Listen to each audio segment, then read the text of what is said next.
전신 건강에 영향을 가져온 원인이 바로 활성산소라는 물질인데요.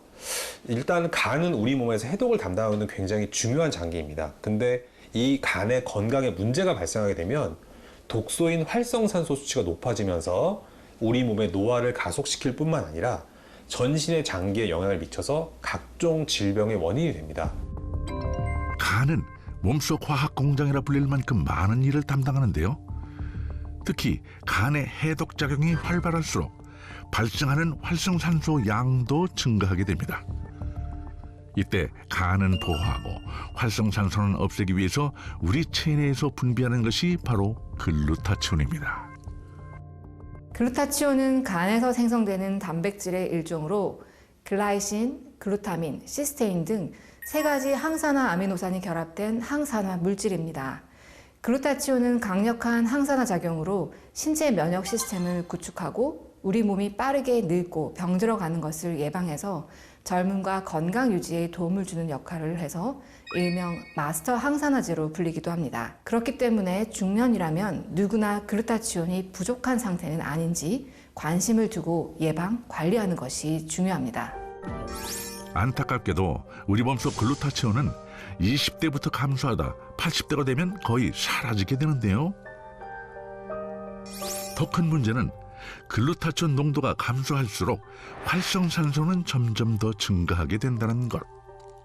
글루타치온의 감소는 체내 활성산소의 증가로 이어져서 노화를 가속화시킬 뿐 아니라 각종 질병의 직접적 원인이 될 수도 있습니다.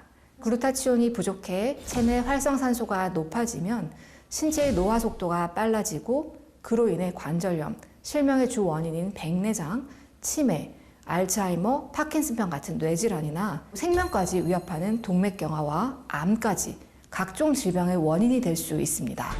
실제로 심장질환과 만성 심부전 환자의 경우 글루타치온의 농도가 낮다는 연구 결과도 보고됐는데요. 글루타치온의 항산화 작용을 알아보기 위해 한쪽 사과에만 글루타치온을 도포하고 일정 시간 변화를 지켜봤는데요. 글루타치온을 바른 쪽은 별다른 변화가 없는 반면 바르지 않은 면은 공기와 접촉하며 갈변한 상태를 확인. 질병과 노화 예방을 위해선 부족한 글루타치온을 보충하는 것이 필요하는데요. 피부 톤이 어두워지고 피로감과 만성 통증이 지속되는 등 건강 이상이 생긴다면 글루타치온 부족이 원인일 수 있습니다.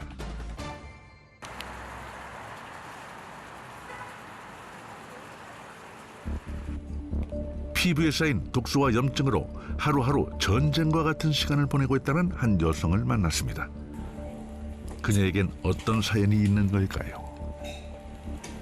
저는 이제 아토피가 임신하면서 좀 심해져가지고 그때부터 이제 4년째 계속 병원 치료받고 있어요. 한눈에 보기에도 심각해 보이는 피부 상태. 피부 염증은 어느새 전신으로 퍼져 성한 곳이 없을 정도라고 합니다. 망가진 피부만큼이나 마음도 힘들었다는 정한 씨. 주변 시선이 좀 안 좋게 보는 경우도 있어서 피부는 왜 그런지 좀 속상도 하고 자기 전에 심해지기 때문에 잘 때 긁느냐고 잘 못 자서 생활 패턴도 너무 안 좋아지고 좀 힘들긴 한 것 같아요. 네, 이쪽으로 들어오세요. 네, 좀 어때요? 비슷해요. 네, 한번 좀 볼게요. 목이랑 팔 좀. 아토피 피부염은 다양한 부위에 가려움과 피부 건조증을 유발하는 염증성 피부 질환인데요. 단순한 미용 문제를 넘어서 삶의 질까지 영향을 미치는 치명적인 질환입니다. 정한 씨의 피부 노화를 가속화하는 주범. 몸속에 쌓인 독소와 염증 배출을 위해 꾸준히 광선 치료를 받는 정한 씨.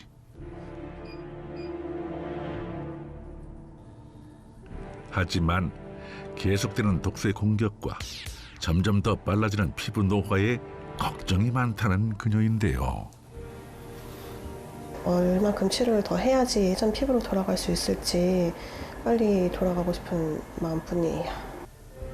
한 번 망가지면 회복하기 어렵다는 피부 건강. 어떻게 지켜야 할까요? 외부 유해 환경에 끊임없이 지치고 상처받는 피부는 피부 건조증이나 아토피 피부염, 건선 등 다양한 질환으로 이어져 심각한 고통을 가져올 수 있습니다. 우리나라의 경우에는 만성 염증성 피부 질환자의 수가 매년 급증하고 있는 상황인데요. 이처럼 독소와 염증으로 인해 피부가 손상을 받게 되면 노화를 앞당길 뿐만 아니라 생명에 치명적인 피부암 발병률까지 증가할 수가 있어서 세포 노화를 부르는 활성산소와 염증 관리에 더욱 신경 쓰셔야 합니다.